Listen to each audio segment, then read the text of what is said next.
Vancouver's film scene and also with Vancouver's fashion scene. Not just where we are today, but with the growing trend of eco-conscious high fashion. Reporter Peter Kim introduces us to one local designer who's known for her one-of-a-kind designs and her unusual process.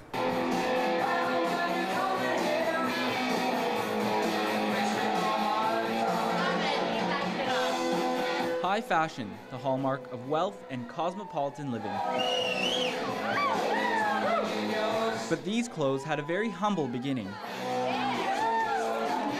Because I take recycled materials, basically things that have been cast off, and so much of what people wear today, they don't wear it for very long, or it gets stained, and it's just cast off.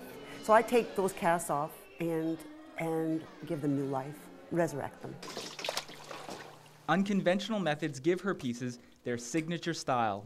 I can do rust something with a saw blade, and on one it looks one way, and on something else it looks completely different. And that keeps me excited as an artist and as developing work.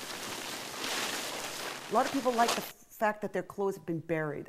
I don't know what it evokes. There's something that it evokes in everybody. Each salvage piece is a one-of-a-kind artistic statement, a wearable canvas that allows Wendy to not only create clothing, but also tell stories. What rust allows me to do is to basically overstain them, and so they retain their original history, maybe why they were cast out in the first place, and now have a new life that's kind of gritty, a little deconstructed, which happens to be quite trendy at this time.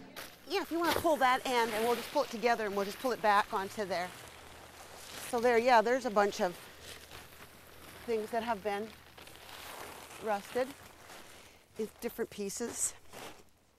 So this is like an old hibachi grill.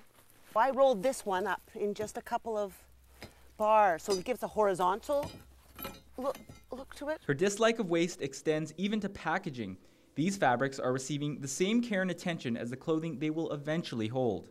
There's this endless supply of everything. So there's this feeling that we can just consume whatever we want, as much as we want, and we'll just throw it away when we're done with it. So I think that is a destructive route. Something that's not part of my essential character, but I try to develop, is to accept whatever comes my way and make it work. If we can do that more, then we will create less waste.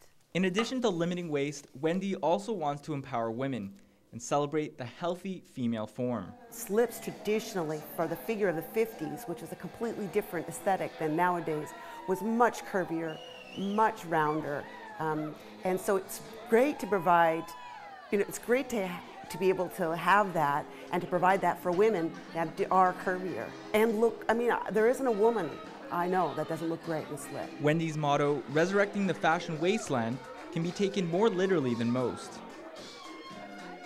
Her art is a refreshing alternative that gives life to discarded clothing and also the environment. In Vancouver, I'm Peter Kim for The Express. You can find Wendy's clothing at the Velvet Room in Vancouver and the Starfire Gallery in West Vancouver. To see and explore today on The Express, we're at Go Hua store in Chinatown, and it's part